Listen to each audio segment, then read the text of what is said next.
I'm the Big LG Doc Gallows, and you're watching the Wrestling Junkies. Boom.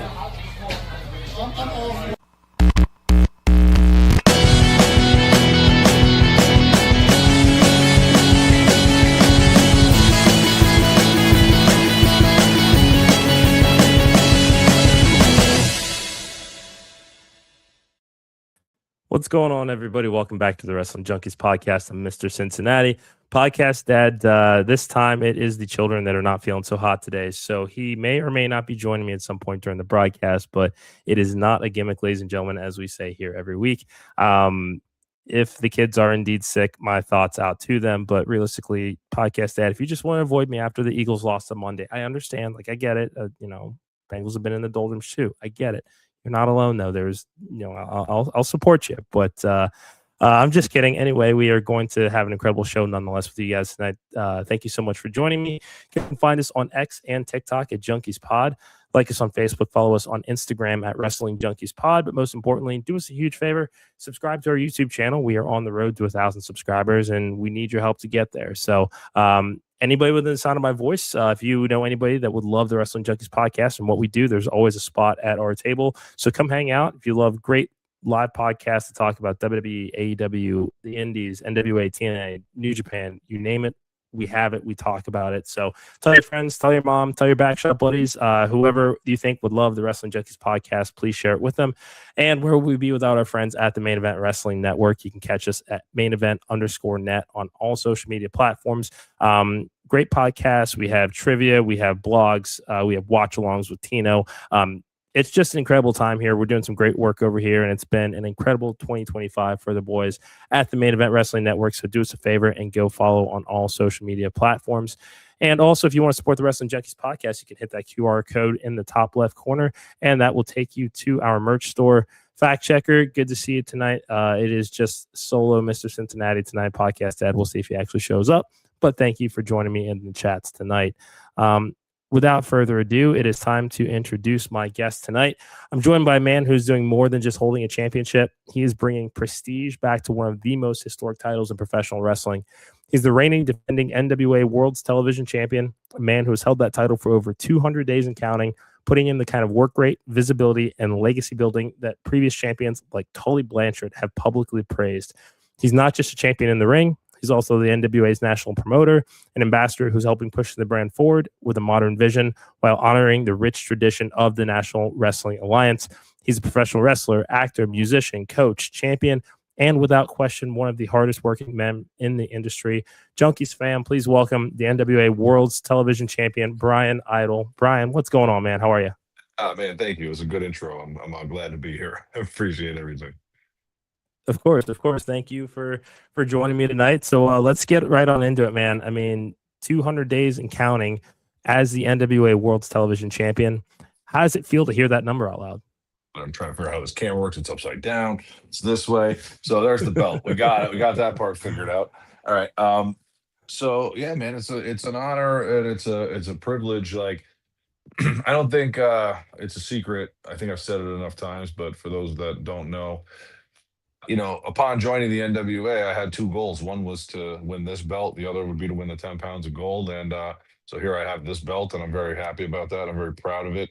And, it's pretty funny because I remember having a match early on when I was in the company. I had a match for the TV title, and it was like, it didn't seem realistic to me that I would win it then. So it was like one of those things. I was like, oh man, I hope that I get another chance at that. And then to one day find out, that you're getting another chance, and then to win the title is very exciting. And so I'm very proud. This is, in my mind, I think anybody that is a true wrestling fan, even if you're not an NWA fan, I think it's easy to realize that this title right here has a very, very big legacy and it's very recognizable even to people that were not actively following the NWA, but just wrestling fans in general. So it's pretty cool to, to have that belt. It's not just another belt like out of the many I've had where, not too many of them are actually that special to me. And this one is very special.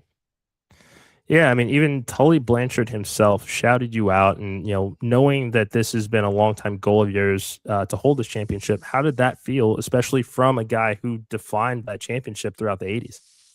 Yeah, that's where the recognizability comes in. I mean, there's definitely a bunch of guys that help put it on the map, but Tully was one of them. And actually, to his credit, the way he physically displayed the belt, if you go back and you Yeah. see how he always held it, or how he carried it on his body, Tully carried it probably better than anybody. And he's a great wrestler, and had a great career, and did pretty much all the things you strive to do when you're having a wrestling career. And I mean, it's nothing but an honor, man. It's you wouldn't who gets into this and thinks, oh, one day, other great champions will be shouting me out and acknowledging that what I'm doing is worthy. So for that to be happening is huge to me. So I mean, it's just an honor totally, and very grateful to be able to have those little moments. What do you think separates your reign from others in the modern era of the MWA? Visibility.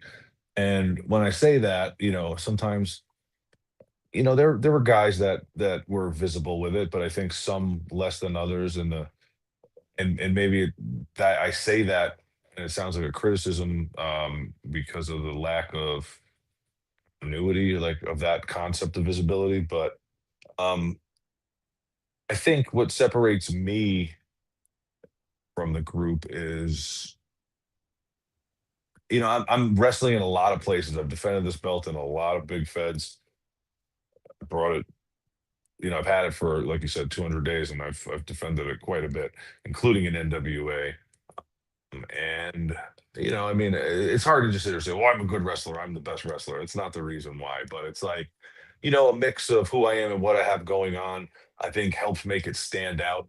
I'm able to find myself in situations, whether it's meeting governors or rock stars or whatever, where this belt has had some FaceTime, and gotten some recognition to maybe people that don't know it. But surprisingly, a lot of people do know it. Like, I will credit, when I met Governor Ron DeSantis, he absolutely recognized this title. He in fact asked me about it, started the conversation with me, which was wild in my mind, because he told me that he used to see this belt be defended right in Florida. And it was crazy for me. I did not know that.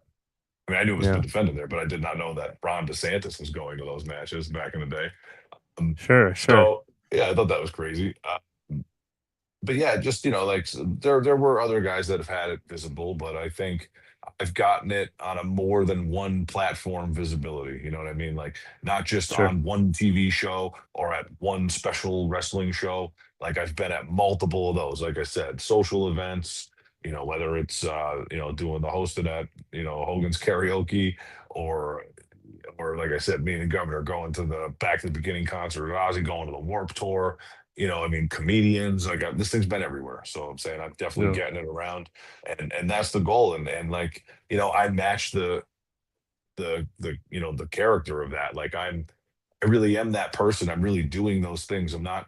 The belt isn't getting me there, and I'm not shoehorning the belt in. This just comes with me because it's part of the party, man. So it's like, it's a very natural, cool thing. And it's like, it's fun, for me, for the haters, because the people that hate on it, I just laugh, because I'm like, oh, watch where the belt shows up next, watch what happens next. So I totally love that part of it, and I think that's what makes it unique. I think I'm continuing the legacy of this thing being important, of it being a part of you know pop culture, and getting it to a level that's more than just inside the NWA. So if that answers your question, I hope. Yeah, no, absolutely. And you're not just the champion, you're also NWA's national promoter. So how do you Right. balance being a top talent and then helping to grow the brand behind the scenes? It's a lot of work, and I'm physically and mentally exhausted at all times. And it's not, it's funny. Like, again, I like speaking to the things, because, like, you say that it's a fact, people know it, and then so it's assumed all good things. But then, like, if you speak to the haters, I guess I'm in a negative mindset today. But I laugh, because I think people get confused about what the national promoter is versus the booker. Like, I'm not booking Yeah. myself to have this title. The national promoter, what I do, the reason why that job title exists, is because I'm the guy who promotes the live events, and I pick where we have the live events and how we're going to market them. What's best for the company in that regard. That's one of my jobs. Not my job to be the booker. I do not make decisions. I've never asked or Sure. politic anything backstage in any capacity.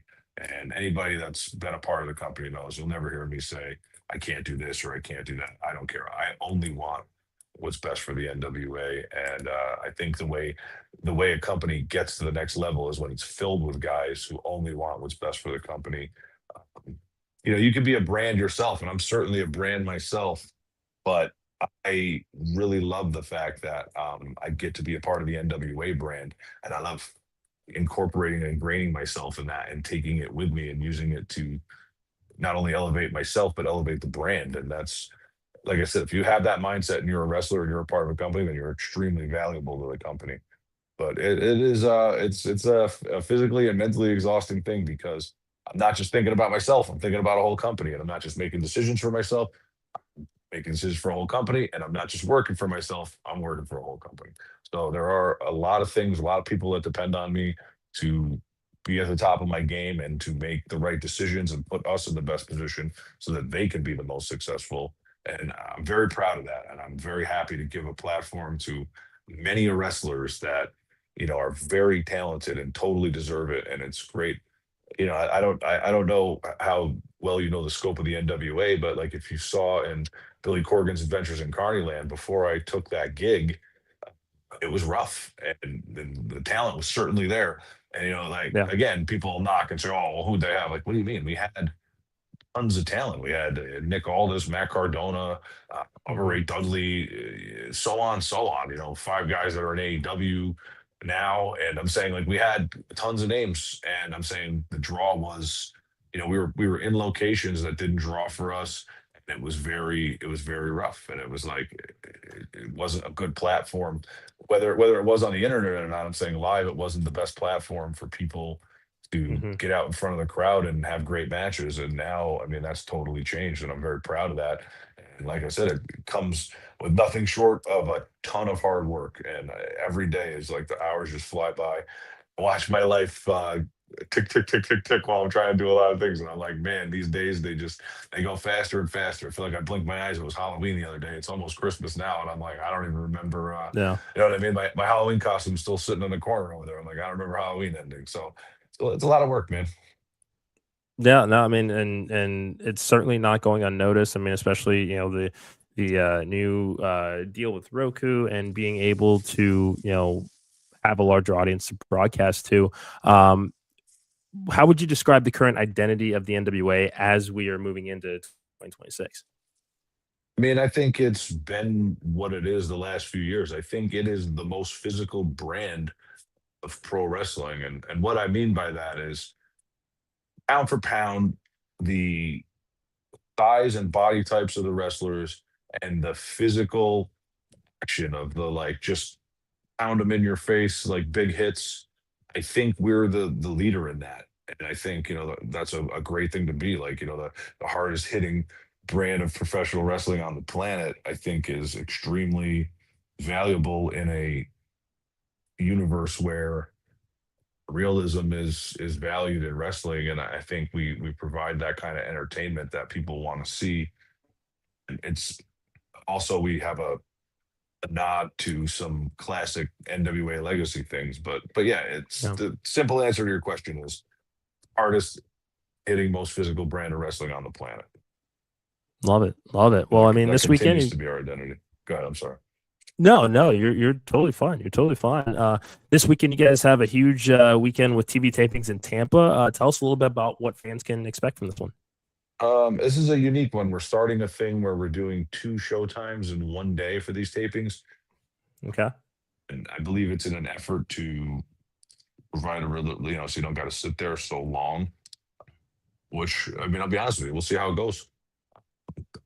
I could see the positives, I could see the negatives. So we'll see how that turns out. But I think the bottom line of what anybody should know is no matter what show you're coming to, and no matter if you're coming to both or whatever, you're going to see your favorites in the NWA. And if you don't know the NWA and you haven't come yet, the studio is a very awesome setting because it's pretty intimate in there. It's not a large building, so you're very close to the ring, like very, very close. And being so close to that for people that have never experienced that, or that level of wrestling up front, they're very surprised usually, and kind of shocked actually, that like it is what it is. And that's the constant compliment that we constantly get from new fans, is that they say, wow, I did not expect it to be like that, and I can't believe how close I was. I felt like I was right there, and like, wow, those guys were beating the crap out of each other, and it was super athletic and super fun. So I think it's a really, even over, honestly, even over just a local show, the setting itself, the well lit, tight knit studio TV taping style setting, when you're in it like that, it has a very, very special feel. And I say that as a wrestler, and I've been on hundreds and thousands of wrestling shows. I'm telling you, there's something about being in that room like that with a certain lighting like that, and it's all like, tight, close. It's Yeah. it's unlike anything. It's very good. So I think anybody looking to come do it should come check it out. I don't think you'll be sorry. I think you'll be entertained. And now with the individual show times being a little shorter, it might be the time to be like, hey, some people feel weird about coming and staying a long time, or whether they want to or not. They don't want to leave. They don't want to be rude. But I mean, I don't know, Yeah. maybe wrestling fans don't care, but I feel like that's what I think. And but again, it's also worth noting the tickets are extremely cheap. Yeah, we do that on purpose. There's no reason. Like, we usually pack this place out every time, so we know we could charge more money for tickets. We Yeah. don't really need to, and we don't really want to. We want to be a family friendly option. I think it's funny, some of the other companies starting to pick this up, like, hey, we're a family friendly option, and it's Yeah. not too expensive. But we've been doing it first. The national promoter here has been saying it for 2 years, that our goal is to actually make it affordable for a family of 4 or 5 to come and watch a top level wrestling show, and get that experience for a fraction of the price of the other brands. And and not that there's anything wrong with that, because there are things, when you watch other brands, there are things that you pay for, because of the presentation. But I feel like we found a great mix of what needs to be there and what doesn't need to be there, versus bang for your buck. And I'll say it again, the action in the ring speaks for itself generally. And so we have at the NWA at least 20. I say, we have a top 20 that could be a top 20 anywhere. So having that and getting it for, if a ticket price is typically $80 and we're giving you a ticket for $10, I mean, that's a huge ratio there. So I'm very proud of that. And we do it on purpose. Like I said, it's somebody else might say, why would you do that? Or, or be greedy or make the money you can make. But it's like, you can't outpace what we're doing in that regard. If a studio only holds a few hundred people, Yeah. you're not relying on the draw to make the money for the company. Therefore, we don't have to suck people's pockets dry, because there's no reason to. It's just not. We just want people to have a great experience. That's what's cool about the NWA, is we're not desperate like that. So it's pretty great. Well, I love it. Well, Bryan, thank you so much for joining me for a little bit tonight. Best of luck with everything this weekend and beyond. Before we let you go, where can everybody find you on social media? At the Bryan Idol, TheBryanIdol. It's pretty much all the ones for that. Sure, you don't got any like dirt slinging questions? I've been doing a lot of podcasts the last couple of weeks. You don't gotta be shy, man. You can throw one out there. I like giving answers. I'll No, give you a no, last chance for yeah. you to boot me out of the studio here. As I say, we're not dirt slinging here, but we are doing a little bit of a tribute to John Cena on our show tomorrow. Just a few thoughts on the fact that this is it, final match of John Cena in 25 plus years in the industry.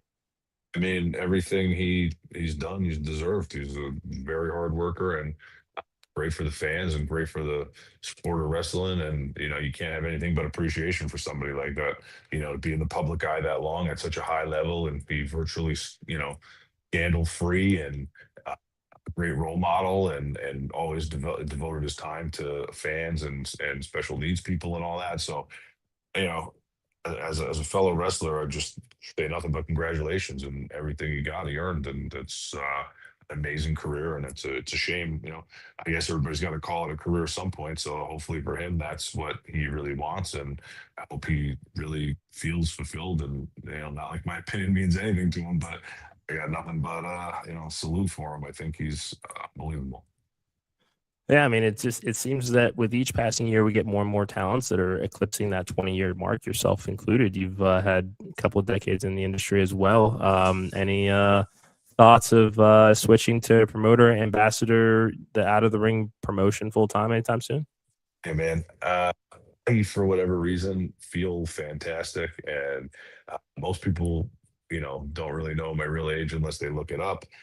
And they don't know how long I've been doing this unless they look it up. I'm just one of those people that's really lucky. I got in pretty young, so I've had a long career and I've got to do a lot of things. Still have, I still got some room in the tank there. So I don't feel like I'm delusional when I say it. I think when you're a wrestler, like when you're in the ring, if you can do it or you can't do it anymore. And I don't really feel that at all. And it's like, sometimes I look at it and I appreciate it a lot. And then other days I expect like it'll just come out of nowhere. But as of right now, Yeah. man, nope, feeling pretty great. Got enough juice left in me for a while, man. I think I'm good. I like it. I like it. Well, here's the 200 days as world television champion, and Thank you, hopefully man. another 200 there, sir. Hopefully I make it out of this weekend with this bad boy. Well, hey, best of luck to you, Bryan. Thank you again, and hope to have you back on again soon, man. I appreciate it, man. Great having me. Thank you. Of course. Take care. Thank you to NWA World's Television Champion Bryan Idol, and thank you to everybody that has joined me tonight. Podcast Dad will be unable to make this episode. He is still a bit under the weather, and it has just been a week for him. I again think it's the Eagles losing that's sent him into a despair, but I'm not going to go throwing accusations there. Thank you to everybody. Again, you can find us on X and TikTok at Junkies Pod. Like us on Facebook. Follow us on Instagram at Wrestling Junkies Pod. But most importantly, do us a huge favor. Subscribe to our YouTube channel. We're on the road to 1,000 subscribers, and we need your help to get there. So there is always room at the table for the Wrestling Junkies. If you just love wrestling and love having a good time, we love to talk about everything here. So do us a favor, hit that subscribe button, turn on those notifications so you know when we're live. And come along for the ride and show some love to our friends at the Main Event Wrestling Network at mainevent_net on all social media platforms. And hit the QR code in the top left corner for some Wrestling Junkies merch. But once again, tomorrow, Wrestling Junkies will be doing a John Cena tribute episode, 7 p.m. Eastern, with the final match headed up this weekend. We're going to do a deep dive, not just into the career of John Cena, greatest rivalries, favorite moments, things like that. But we also need to do a little bit of a deep dive into his opponent, his final opponent, Gunther. And we're going to be doing that through the lens of his career with our friends at Progress Wrestling and talking about how we went from ring general to potentially the man that is going to end John Cena's legendary career. So we're going to have, again, this is going to be an incredible conversation. I want to share this with you guys. So tomorrow night, 7 p.m. Eastern.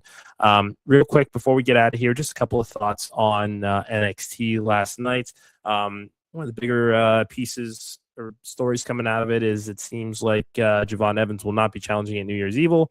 Decided to challenge for the NXT Championship last night, essentially trying to cut the line because Ricky Saints wants his rematch, and sounds like we're getting a triple threat here, most likely at New Year's Evil. And everybody is more than welcome to chime in the comments below here, but I'm not necessarily super excited for this match. I really did just kind of want the one-on-one between Obafemi and Javon Evans. But given the fact that Obafemi is going to look like $1 million against Cody Rhodes this weekend, they probably don't want to follow that up with him taking a loss as he's expected to head up to the main roster in 2026. So Ricky Saints in that match could kind of lessen the blow of that. That's just me kind of spitballing my initial thoughts after seeing this segment. But it seems like a triple threat match is incoming. The entire women's division wants to get their hands on Blake Monroe and the NXT Women's North American Championship. But Thea Hale beat everybody to the punch and made her tap out unofficially, but tap out nonetheless. So I love this as a great program for Thea Hale. She's been working her tail off to find a new post-Chase U gimmick. And this is working, the relationship with Joe Hendry and them tag teaming. It's definitely, I think, aided with their confidence from a canon standpoint. So it should be a fun program, I think. But between those two and then Kendall Gray standing toe-to-toe with JC Jane, and again, just looking as confident as anybody possibly could in a major championship program. I am so excited for what Kendall Gray can do in NXT long term in 2026 that I think that they need to give her the title at New Year's Evil. Let's make her a double champion for a brief period of time. If she drops the Evolve title undefeated, it only helps her aura when it comes to her women's championship reign in NXT. So we'll see what happens here. But those are kind of the three big stories that got me excited about NXT last night. And before we go real quick, talk a little bit about AEW Dynamite. Winter is coming. I'm going to pull up the card here really quickly. Got a handful of matches I want to talk about here. Samoa Joe, Eddie Kingston for the AEW World Championship. I love Eddie Kingston, but I don't see Eddie Kingston winning this match, which is okay. Samoa Joe is in his bag in this final year of his wrestling career, final couple of years, I should say. It's gonna be a very, very hard hitting match, very physical. I'm excited about it, but I'm not expecting Eddie Kingston to walk out with the title here. The finals of the women's tag team the finals of the women's tag team championship tournament are also happening. The Babes of Wrath, Willow Nightingale and Harley Cameron taking on Toni Storm and Mina Shirakawa. I would love to see either one of these teams win. But it seems like Toni Storm and Mina Shirakawa are probably going to walk out with the titles here. With everything that Toni Storm did to elevate the Women's World Championship across four title runs, she's going to do the exact same thing for the tag team titles here. I fully expect the Babes of Wrath to continue tag teaming and to be part of this division long-term going forward. I expect them to hold the titles at some point in 2026, but it's not going to start tonight. And then we've got a tornado tag team match. We've got Powerhouse Hobbs and Katsuyori Shibata taking on the unlikely duo Swerve Strickland and Hangman Adam Page. We're seeing the strange Bedfellows tag team, which was kind of the next progression of this all-time great rivalry between Hangman and Swerve Strickland. Having them team up for a while, the enemy of my enemy is my friend, and it's working. These guys are going to put aside their differences just long enough to accomplish the joint goals they have. And once those are done, they're going to go right back to beating the brakes off of each other. So I am excited to see this tag team match just because we know what these guys do as foes. Having them on the same team is going to be really fucking cool.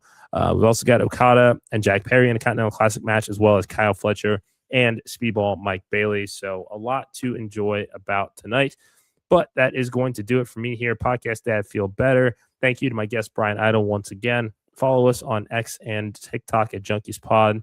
Like us on Facebook, Wrestling Junkies Pod on Instagram. But subscribe to that YouTube channel. We will be back tomorrow night with our John Cena tribute episode. Thank you so much for joining me, everybody in the chats as well. I am Mr. Cincinnati. This has been the Wrestling Junkies Podcast. And until tomorrow, enjoy those grabs.